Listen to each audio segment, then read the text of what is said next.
the primary productive sector, to be able to give us enough raw materials for value addition and industrialization. We need adequate supplies of climate-friendly energy. And number three, we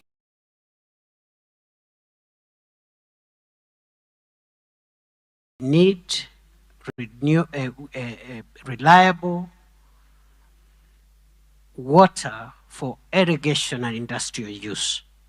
So for us, our industrial transformation plan revolves around the transformation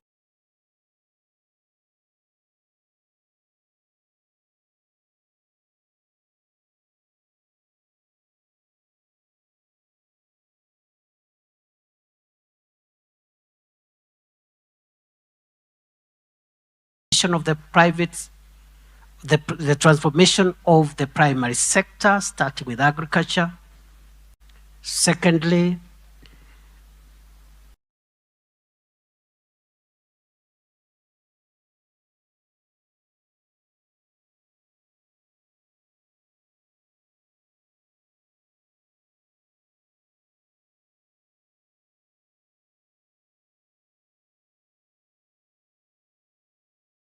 taking the baby steps of aggregation, value addition and manufacturing. But for that to happen, we believe in two enablers. One is energy, and that energy must be clean and renewable.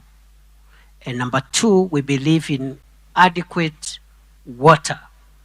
So water harvesting, water storage for irrigation will help us drive our industrialization into the future. Fantastic. Thank you very much, Your Excellency. Very clear objectives and enablers, which demonstrates the clarity of vision that the government has. President Ta, bringing you into the conversation, the Deputy President has laid out the kind of transformation that the country is seeking. But across the continent, one of the biggest questions is whether Africa has the financial architecture to support that kind of ambition at scale. NAFAD, the New African Finance and Development Architecture, nicknamed as your baby, speaks directly to that challenge. We've heard that Africa holds nearly $4 trillion in long-term domestic capital, yet still faces an annual financing gap of more than $400 billion. So the issue isn't really whether the capital exists, but it rather is in how it is organized, de-risked, and connected to investable opportunities. So I'd like you to tell us more. What are the key pillars of the new African finance and development architecture, and how is it different? Thank you very much. Let me at the outset commend the leadership of President William Ruto, who has been really very supportive to the new African financial architecture and always supporting African financial institutions. So the new African financial architecture for development, NAFAD, is meant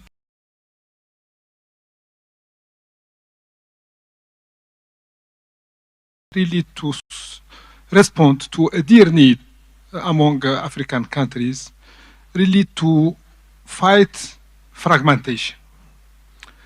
We do have in Africa the largest number of financial institutions and development finance institutions in the world, but yet the consolidated balance sheet of these institutions represent only 1% of the development finance institutions in the world. That shows the level of fragmentation we have and also the low level of capitalization we have in our financial institutions. This is why at the African Development Bank, as the premier financial institution in the continent, the only AAA rated institution in the continent, we felt that we should work with all our financial institutions and all the partners of Africa to establish this new African financial architecture. Because as mentioned last night by President William Ruto, before we wait for the international financial architecture to be adjusted to take into consideration African interest, we need really to do it at the regional level. And the new African financial architecture can be seen vertically as in three layers. So the continental layer, the regional layer, and the national layer. But also horizontally, it includes all the DFIs, the commercial banks, the guarantee fund, the insurance, reinsurance, private equity funds, pension funds, national wealth funds, stock market, and other players. So the new African financial architecture works through 4 principles. The first principle is subsidiarity. So African Development Bank should not engage in operation which can be handled by the National Development Bank or the Regional Development Bank. Each institution should tackle the level of intervention it is the most appropriate institution to tackle.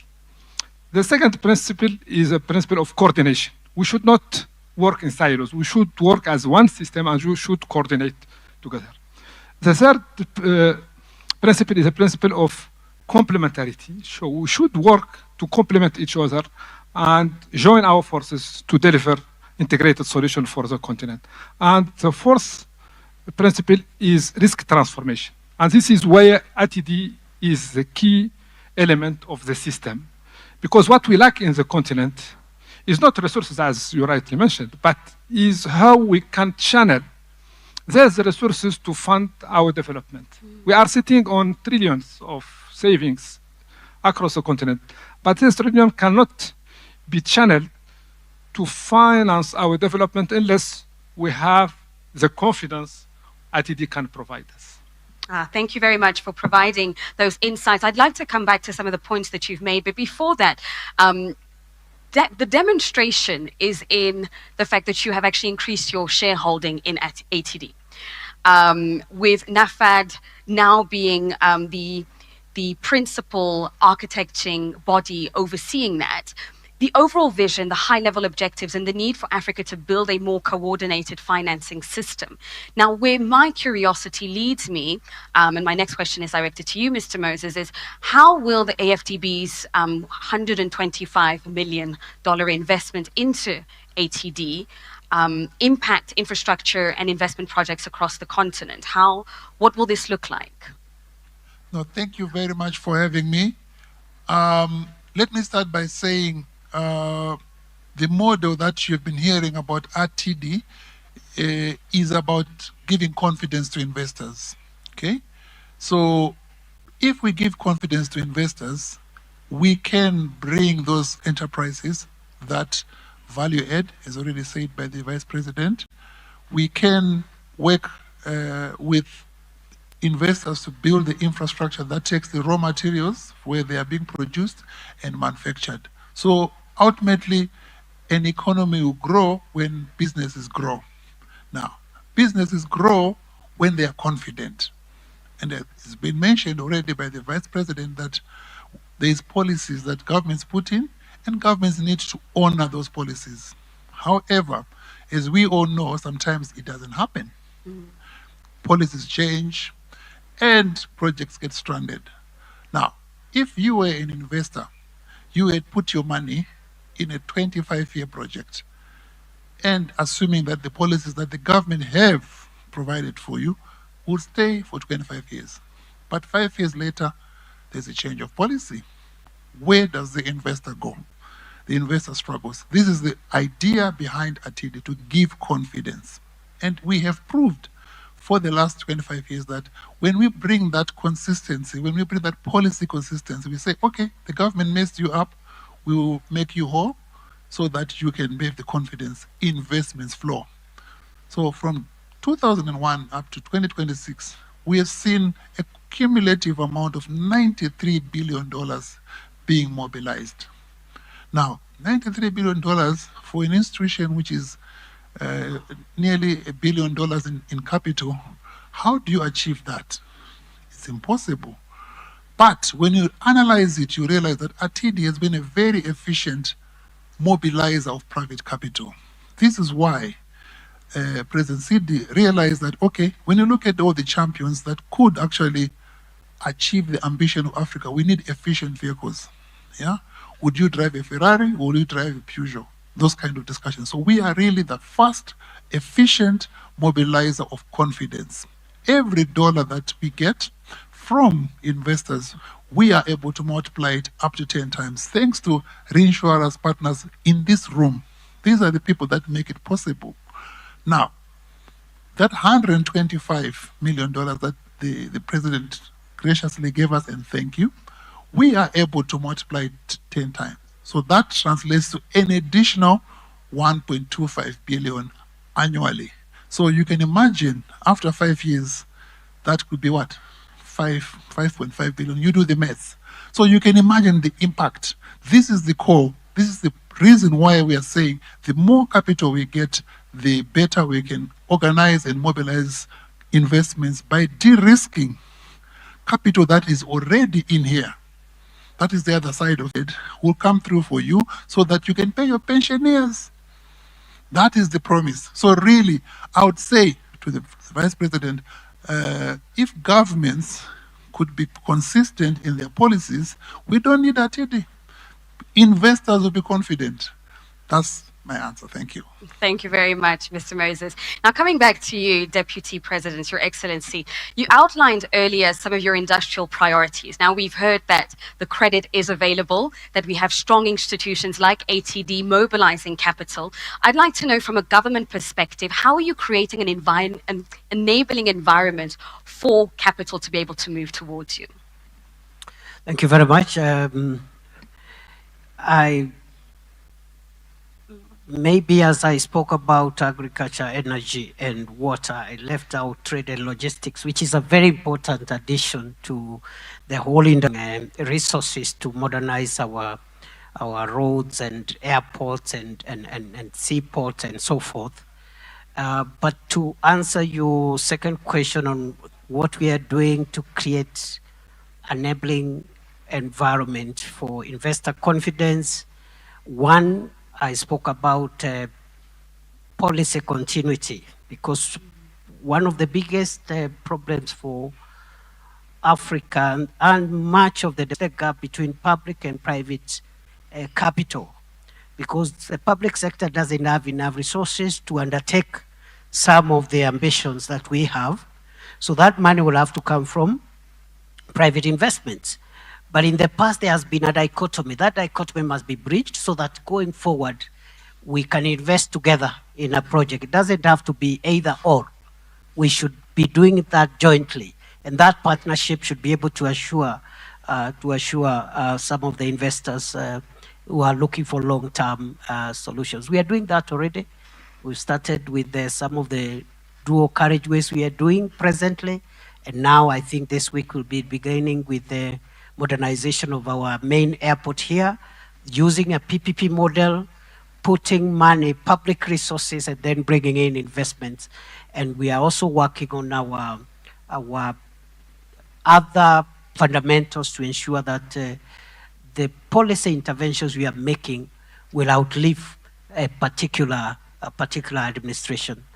Because without that, we will not be able to achieve what we want to.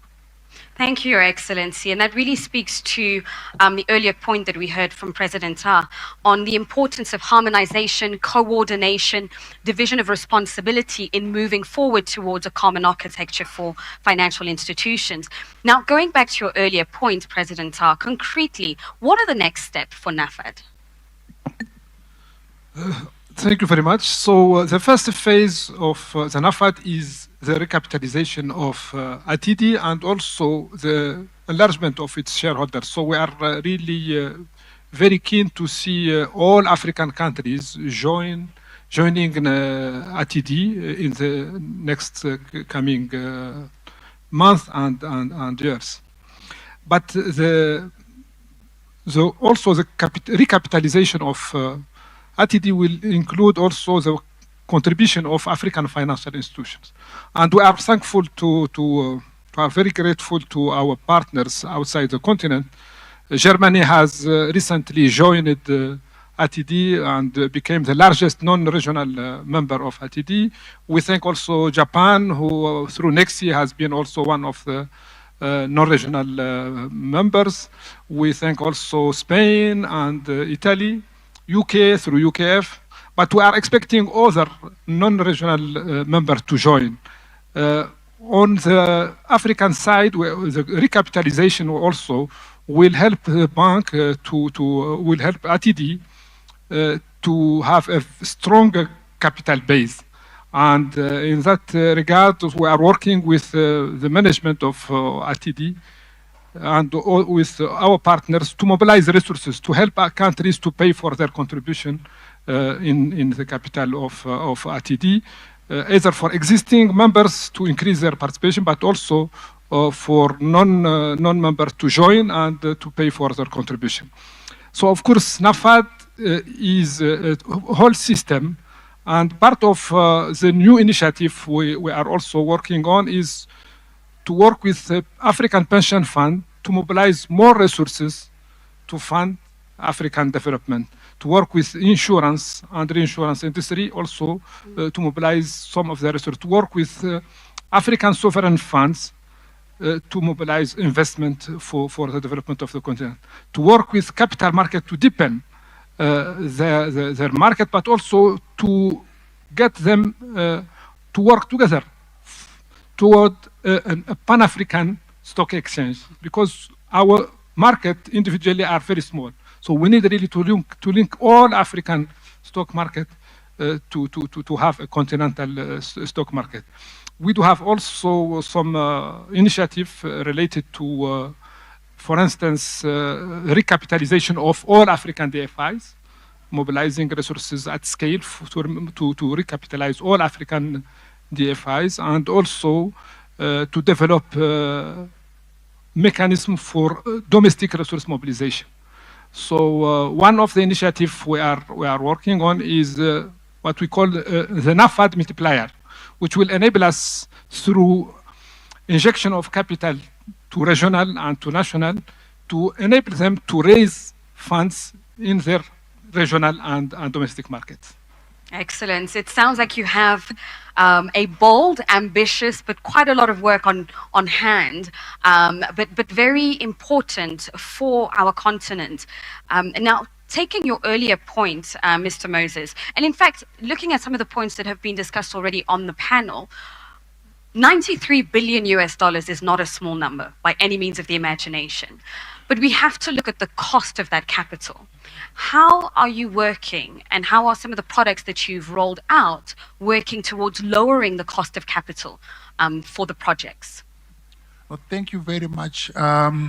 In fact, that's another pillar of what Atidi does. It's not just giving confidence, but also helping in lowering the cost of capital. How do we do that? You can imagine investors, local and international, always refer to the country's credit rating, okay? Let's use, most of our countries in the continent are rated in the B range, yeah? B, B plus, double B maybe. That's the majority of our countries.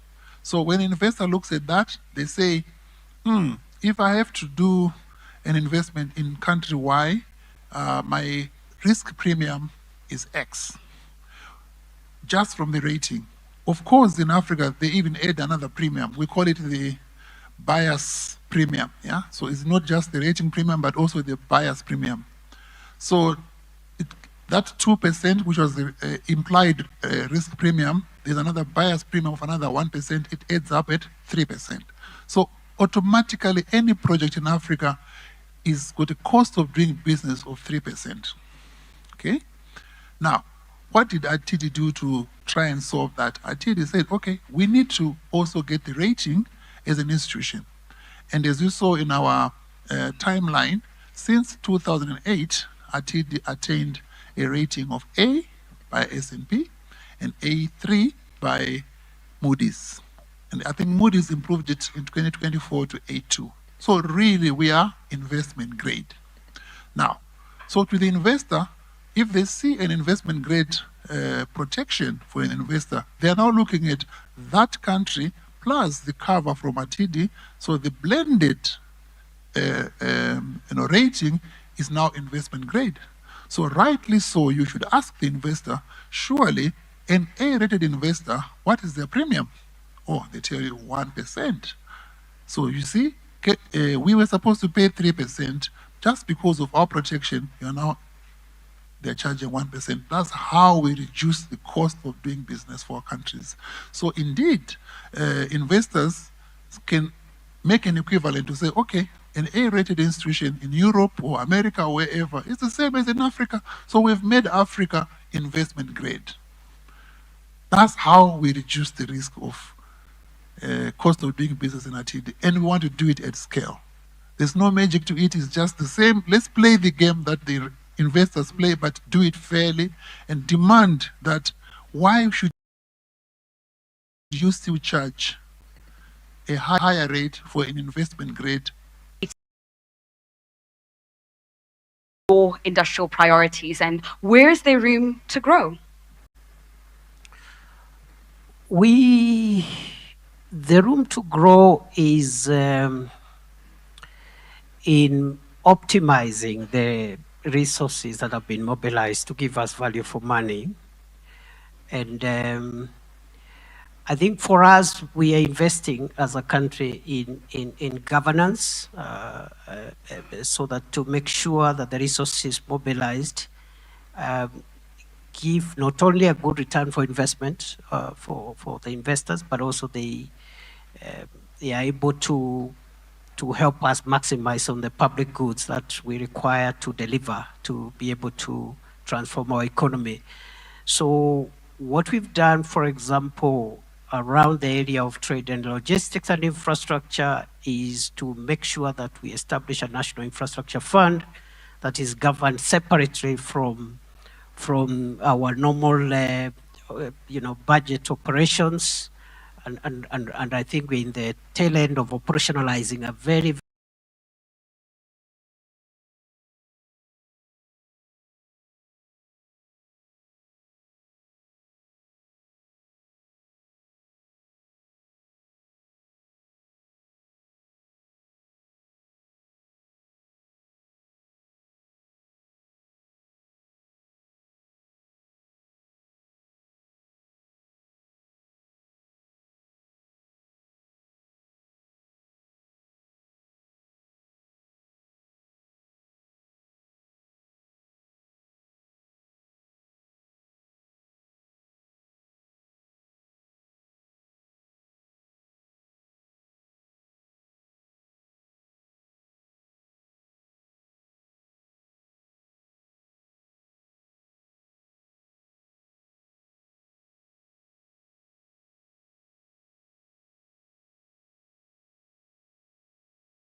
business-friendly, investor-friendly government. So as you know, MDBs has this particularity of being able not only to leverage based on their rating, but also through the capital adequacy reform, also to introduce what we call the hybrid capital. And the hybrid capital enable the MDBs to add a new way of leveraging. And we intend at the African Development Bank. So the African Development Bank, by the way, was the first MDB in the world to launch hybrid capital in the global capital markets. That was in 2025. But our intention now is really to go at scale, not only for our own hybrid capital, but also for African DFI's hybrid capital. So we'll work, for instance, with TDB, with other institutions to support their hybrid capital and also to support the hybrid capital of Atidi and other institutions. That will really create a new possibility for African financial institutions, not only to increase their capital base, but also to be able to leverage more in the global capital markets, but also in the regional and domestic capital markets. Besides that, the role of MDBs also is to support countries to do reforms, and reforms are quite important to create the enabling environment for investors to invest in African countries. Because our aim also is not only to leverage on the 4 trillion African savings, but also to attract some of the 100 trillions of global saving, which are not coming to Africa so far. So we want to attract a part of that. And for that, we need really to have strong institutions, to have the rule of law in Africa, and also to make sure that we do have enabling investment environments. Thank you very much, President Tah. Now, your point is very accurate and very poignant when you think of the enabling environment and the importance of working with our governments as well to ensure that where that capital is going, the governments are ready. So I'd like to know, Mr. Moses, from Atidi's perspective, how are you supporting member states in being able to do that? So thank you very much. I think our intervention is, of course, encouraging governments to say, make some reforms that allow, business environment to be stable and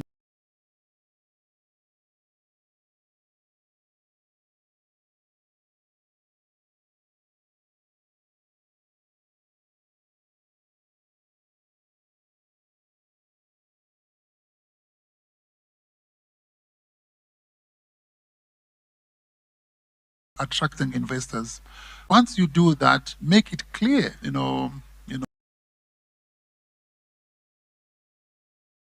says, no, this was unfair, this was lopsided, it was one-sided, you should not have gotten these incentives. Where do I go? That is the protection we provide. So we call that an insurable risk. We are trying to keep our governments honest. That's basically what we're trying to do. That's our lobby, that's our effort to tell governments, yes, we like your investment code, we like your promises. Investors are going to take you for your word, but they want the extra step of protection just in case. And that's where we come in. And I hope, and this is my appeal to the room, that all governments in here, please stick to your promises. Stick to your promises, because your promises, when they are broken, they result in claims on Atidi. So far, you have been very excellent. You have been very, very good, because if you were not excellent in protecting us, we would be bankrupt through claims. Thank you. Thank you, Mr. Moses. Your Excellency, I'm turning my attention to you. Kenya's experience is not just about Kenya, but it's also giving us lessons for the wider continent. I'd like to know what lessons you view that can be extrapolated from your own experience in aiming to spur industrialization across the continent. The lessons that we are learning, and I'm sure it's the same for many other peers in the continent. One is that we are the architects of our own destiny, and that at the center of that destiny is the empowerment of the citizen, especially economic empowerment. And for that to happen, business, investment, and wealth creation is extremely important. And how that wealth is shared is also important, so that we reduce the number of fellow citizens who are in the other, like extreme phase of need. So we need to look at wealth creation, not in terms of the quantum, but also in the distribution of the wealth among the citizens. Number two, or thirdly, really, the lesson that we have learned is that many of the political challenges that we face as Kenya and as Africa can be mitigated by a robust economic program that responds to the economic needs of the people. Many of the political challenges are actually as a result of economic imbalances and needs, and the way the national wealth is distributed. And maybe finally is that we must believe in ourselves. If you don't believe in yourself, nobody will. That applies to this continent, that we must believe in ourselves before we start asking other people to believe in ourselves. For us, those are the key things. It's about putting economic empowerment at the forefront, and that empowerment becoming inclusive, carrying on board as many people as possible across generations, across gender, and thirdly, making sure that we have a strong belief in ourselves, in our country, in our continent, before we start asking other people to believe in us. I think we can give the Deputy President a round of applause. Now, at this point, I would like to open up the conversation to the audience. We've heard from Kenya's industrial priorities. We've heard of the NAFAD plans, the AFDB's investments into Atidi, as well as the role of risk mitigation and the great work that Atidi is doing. I'd like now to invite questions from the audience. Please do keep your questions brief and to the point. Et en français, à ce stade, j'aimerais ouvrir la conversation à la salle. Si vous pouvez garder votre question très brève. You can just raise your hand if you'd like to ask a question to either one of our distinguished panelists. And we also have one here at the front from President Admasu.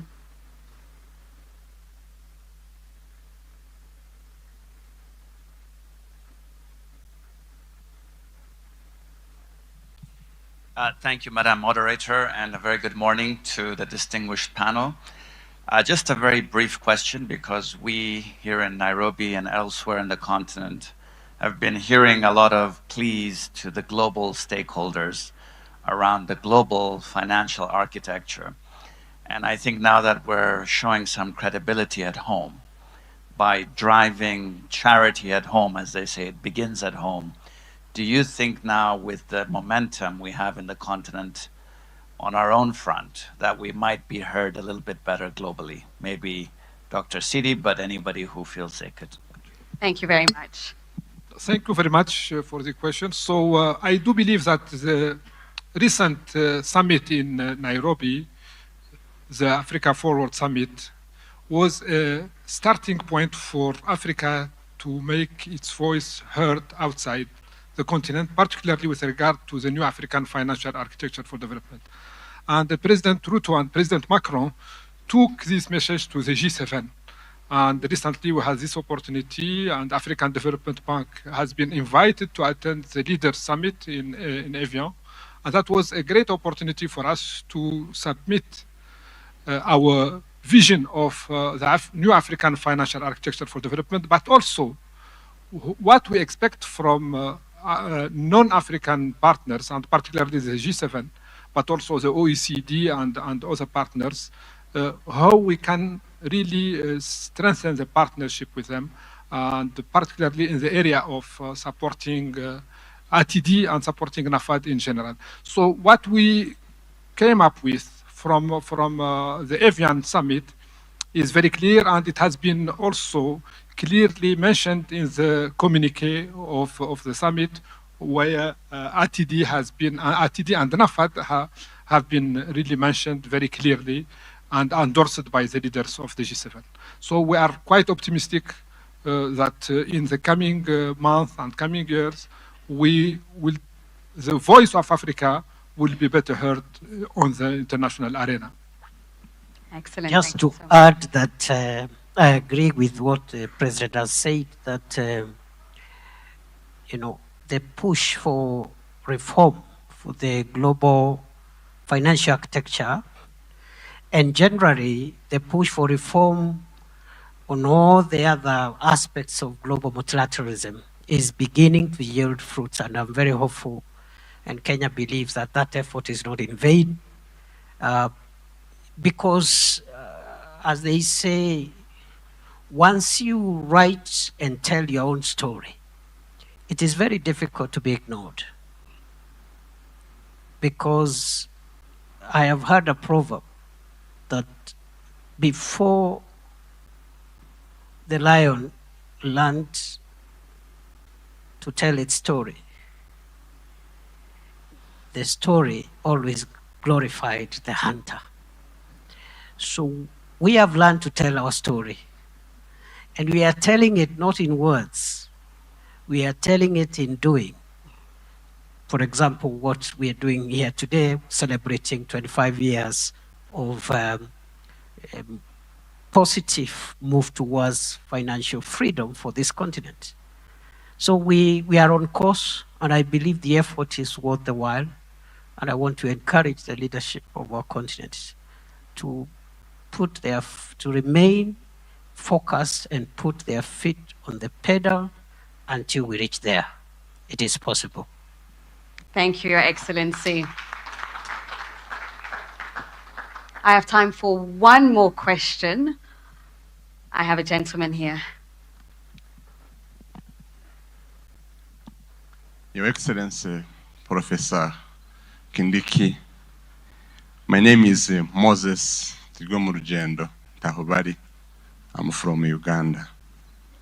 Your Excellency, you have emphasized policy continuity as a key driver of investor confidence. What institutional mechanisms is Kenya putting in place to ensure that major infrastructure and industrial policies remain stable across changes in political administrations? And what lessons can other African countries learn from Kenya's experience? And to President Dr. Atidi, Mr. President, the new African financial and development architecture is indeed an inspiring vision. What are the 3 top reforms that African countries should implement immediately to personalize this architecture and mobilize more capital for African development? Thank you, sir. Thank you, sir. In the interest of time, I'll mention just two things. One is, I think the drive ought to be towards strengthening institutions. Because for some time, part of the reason why we've had a lot of policy disruption is because of weak constitutional institutions. So we are investing in strengthening institutions, the judiciary, parliament, all other institutions, including local government institutions, so that they can withstand changes in human resources. Because you can have a good leader, but if the institutions are weak and somebody else who is not as good comes on board, then the entire program, the entire policy program will collapse. So investing in institutions is key. Number 2, and lastly, is in terms of political mobilization, we must also move towards mobilizing our political engagement around political parties, and those political parties must be increasingly be led through ideological and policy positions as opposed to sectarian, religious, ethnic, and other forms of mobilization. That way you are assured that and even when we have political party ideological differences, we must go on and agree what are the fundamentals which must be acceptable across the political divide. Doesn't matter whether you're in government or in the opposition, there are certain things that underwrite a country's stability and vision. Those ones cannot be undermined. We can disagree on the secondary and the tertiary issues, but there are certain basic fundamentals that must be agreed by all political parties. If we invest in ideology-based politics and invest in institutions, you're going to have long-term policy programs that do not get disrupted because of a change of government. For example, I would be keen to hear from a political party that does not believe that trade and logistics is important towards an industrialization ambition of any country. I would like to hear if there is such a political party that doesn't value trade, logistics, roads, ports, railways, and harbors. That is one. Number two, I would like to hear if there is any political party canvassing for power that does not believe that you cannot move into an industrialized country without addressing the productivity of the primary sector. Okay, you must handle agriculture and manufacturing, and of course the associated enablers before you start advancing into services and other sectors of the economy. So we need to invest in strong institutions, and secondly, agree on basic fundamentals that whether this party wins or the other party wins, those ones do not change, but a party can have priorities which are reorganized at secondary and tertiary levels. Thank you. Excellent. Thank you so much, Your Excellency. In the interest of time, I will take this as your closing statement. We won't be in a position to tackle the tail end of that question, but I do want to thank all of my panelists. I'm sure that that question will be tackled in some of the later sessions. Thank you, firstly, to our Deputy President for your presence here, for your poignant remarks, and for really painting a picture of where Kenya is headed in terms of the priorities and the mechanisms and assurances that you're putting in place. We applaud you. Thank you. Let's give him a round of applause, ladies and gentlemen. President, thank you so much for your presence here and for sharing more specifics in terms of NAFAD and the ambitious plan that you have for our continent. Ladies and gentlemen, a round of applause for President Ta. And Mr. Moses, our CEO, thank you so much for giving us more enlightenment as to what exactly is the impact and the mechanisms and especially the vision that you have for ATD 2.0. We applaud you.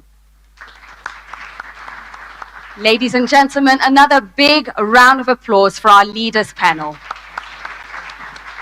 Thank you so much, Your Excellencies. Thank you. Thank you so much. Thank you so much. Thank you. Are we acquitted? We would like to invite you for a group photo. If you may remain on stage just 2 minutes. And I'd like to call back the speakers that we had during the opening, as well as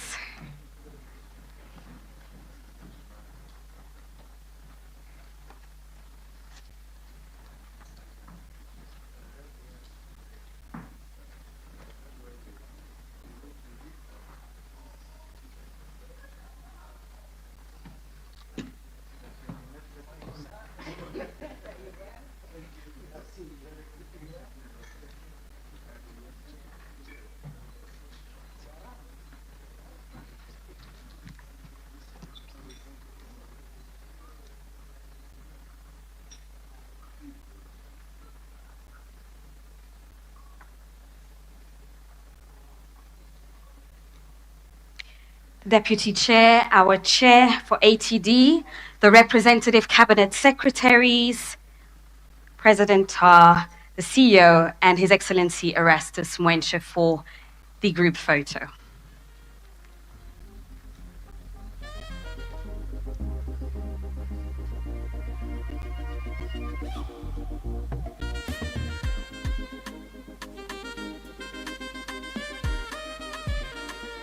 Thank you very much. A round of applause. We would like to announce the Kenyan national anthem and thank once again our Deputy President.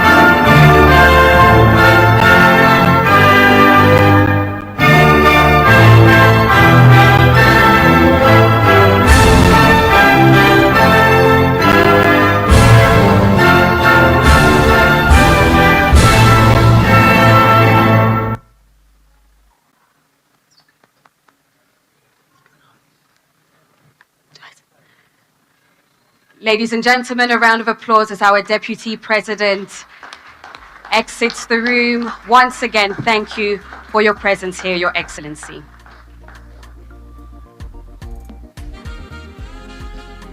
We'd like to invite you all to remain in the room as our Deputy President exits.